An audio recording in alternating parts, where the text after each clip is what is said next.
We will be training hip external rotation PAILs and rails from the supine figure 4 position.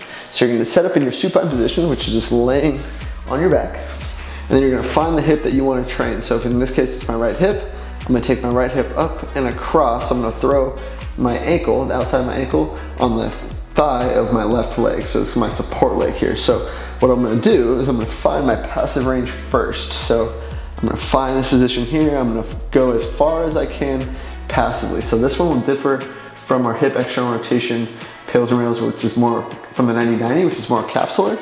This is going to be more, we call lateral glute fascia, kind of everything on the outside of this hip. Both are great options to train.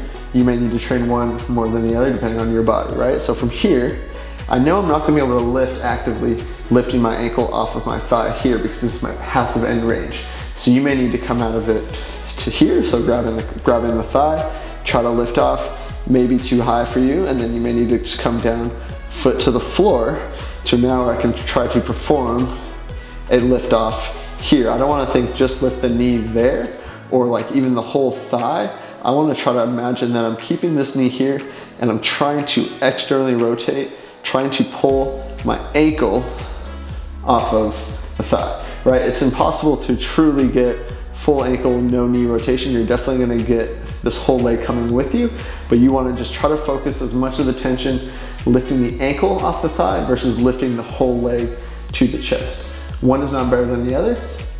Just lifting the ankle is going to target a little bit more hip external rotation.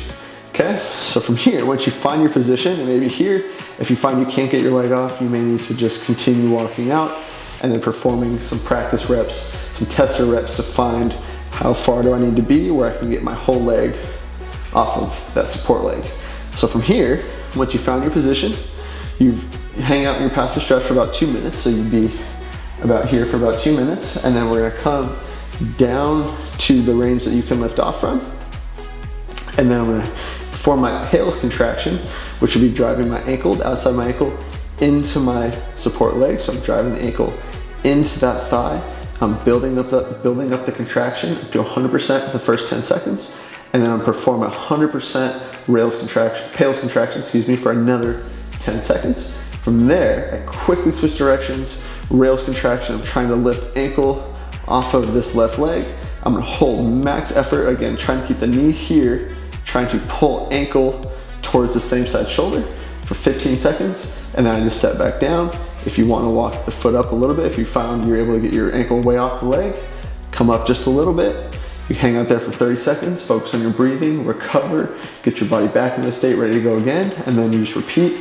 PAILs contraction, driving down, building up to 100% for the first 10 seconds, max effort for another 10 seconds. Rails contraction, 100% effort, trying to pull ankle away from that support leg for 15 seconds, and then you can relax for another 30 seconds to 2 minutes and repeat for a total of 3 rounds. So again, we're just here, PAILs contraction, driving down, trying to rotate my ankle into that thigh for 10 seconds, building up to 100% effort, contraction, driving down again, and then rails, pull away, 15 seconds max effort, and then relax. So you relax for 30 seconds, up to 2 minutes. You repeat for another 2 to 3 rounds total. So that is hip external rotation, PAILs and rails from the supine figure 4 position.